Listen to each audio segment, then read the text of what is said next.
नमस्कार दोस्तों, study delight channel पर आप सभी का स्वागत है। आरओ एआरओ का टेस्ट सीरीज चल रहा है जिसमें हमने अब तक 28 टेस्ट को कंप्लीट कर लिए हैं और आज हम देखेंगे टेस्ट नंबर 29 को।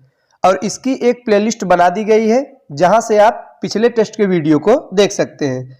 आज का हमारा पहला प्रश्न है कि गांधी जी द्वारा निम्नलिखित में से सर्वप्रथम किसकी स्थापना की गई थी।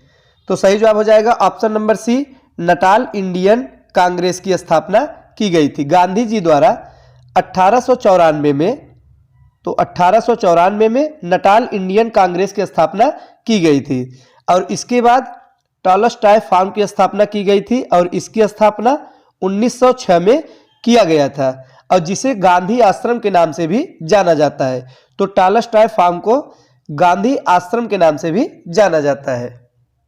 अगला प्रश्न है, निम्नलिखित में से किसे क्रांतिकारियों की बाइबिल कहा जाता है। महत्वपूर्ण प्रश्न है। तो दोस्तों, किसे क्रांतिकारियों की बाइबिल कहा जाता है। तो सही जवाब हो जाएगा ऑप्शन नंबर ए, यानी कि बंदी जीवन को क्रांतिकारियों की बाइबिल भी कहा जाता है। और इसकी रचना किसने किया था। तो सचिंद्रनाथ सान्याल ने इसकी रचना की थी। तो दोस्तों, किसने किया था, सचिंद्रनाथ सान्याल द्वारा इसकी रचना की गई थी। और ऑप्शन नंबर बी है, बम का दर्शन। तो भगवती चरण वोहरा की रचना है और इसमें क्रांतिकारियों को बम बनाने की शिक्षा प्रदान की गई है। और सी है युगांतर। तो युगांतर यह वीडी सावरकर द्वारा संपादित होता था। और डी है आनंद मठ। तो यह बंकिम चंद्र चटर्जी की रचना है। तो इस प्रश्न का सही जवाब होगा बंदी जीवन। क्रांतिकारियों की बाइबिल बंदी जीवन को कहा जाता है।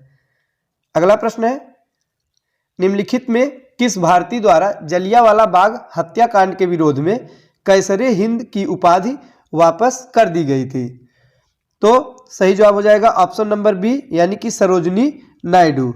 दोस्तों, सरोजिनी नायडू द्वारा जलियांवाला बाग हत्याकांड के विरोध में कैसरे हिंद की उपाधि को वापस कर दिया गया था।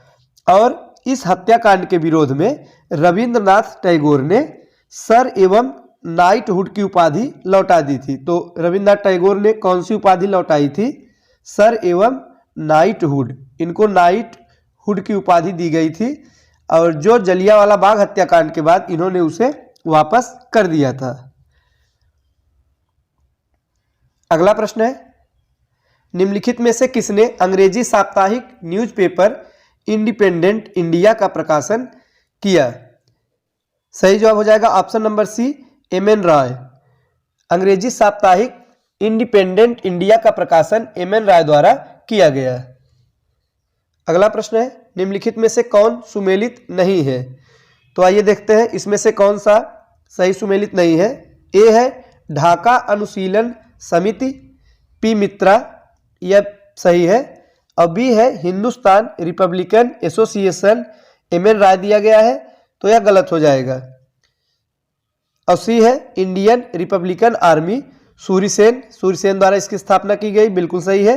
डी है अनुशीलन समिति, बरींद्र कुमार घोष, तो यह भी सही है। तो विकल्प बी यह गलत हो जाएगा। अगला प्रश्न है, आयरिश रिपब्लिकन आर्मी के आतंकवादियों ने भारत में पूर्व में तैनात रहे किस वायसराय की आयरलैंड में हत्या कर दी थी। तो इसका सही जवाब हो जाएगा लॉर्ड माउंटबेटन।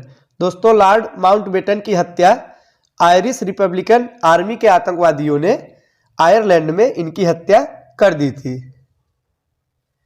अगला प्रश्न है, सूची 1 को सूची 2 के साथ सुमेलित कीजिए। तो नदी और उस पर बने बांध से प्रश्न पूछा गया है। आइए देखते हैं। पहला है कोलोरेडो नदी। तो इस पर जो बांध बनाया गया वो है हुअर बांध, सही जवाब हो जाएगा ए का 4। दूसरा है पनामा नदी। तो इसका सही जवाब होगा इटाइपू बांध, तो बी का 3। सी है नील नदी आसवान बांध। तो आसवान बांध यह किस नदी पर बना है, नील नदी पर। डी है जैम्बेजी नदी कैरीबा बांध, तो डी का 2। नेक्स्ट है डोल ड्रम निम्न अक्षांश रेखाओं के मध्य स्थित है।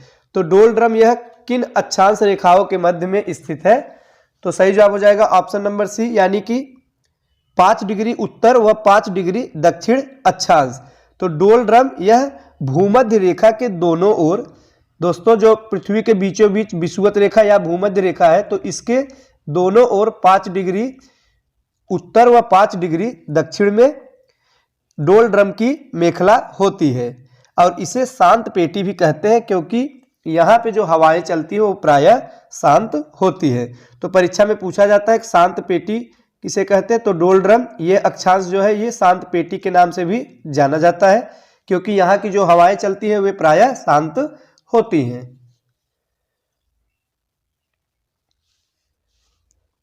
अगला प्रश्न है सूची 1 को सूची 2 से सुमेलित कीजिए।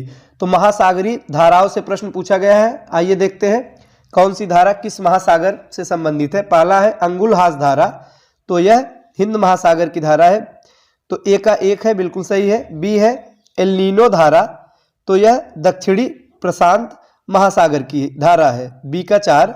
सी है क्यूरोसियो धारा, यह उत्तरी प्रशांत महासागर, तो सी का 3। और डी है बेंगुएला धारा, तो दोस्तों यह दक्षिणी अटलांटिक महासागर, डी का 2 हो जाएगा। अगला प्रश्न है निम्नलिखित में सुमेलित नहीं है, तो परियोजना से प्रश्न पूछा गया है, तो इसमें से कौन सा एक सही सुमेलित नहीं है, तो सही जवाब होगा ऑप्शन नंबर सी अलमाटी परियोजना कावेरी नदी पर। तो यह अलमाटी परियोजना यह कृष्णा नदी पर स्थित है, न कि कावेरी नदी पर। यह कृष्णा नदी पर स्थित है, कर्नाटक में है। कहाँ पे है दोस्तों? कर्नाटक में कृष्णा नदी पर अलमाटी परियोजना स्थित है। तो ऑप्शन नंबर सी यही सही सुमेलित नहीं है, बाकी के तीनों सुमेलित है। उकाई परियोजना तापी नदी पर है, यह सही है। हीराकुंड परियोजना महानदी पे, यह भी सही है। और माता टीला परियोजना बेतवा नदी पर है, यह भी सही है। अलमाटी परियोजना यह कावेरी नदी पर न होकर कृष्णा नदी पर स्थित है। तो दोस्तों ये थे आज के महत्वपूर्ण प्रश्न। मिलते हैं अगले वीडियो में, तब तक के लिए नमस्कार।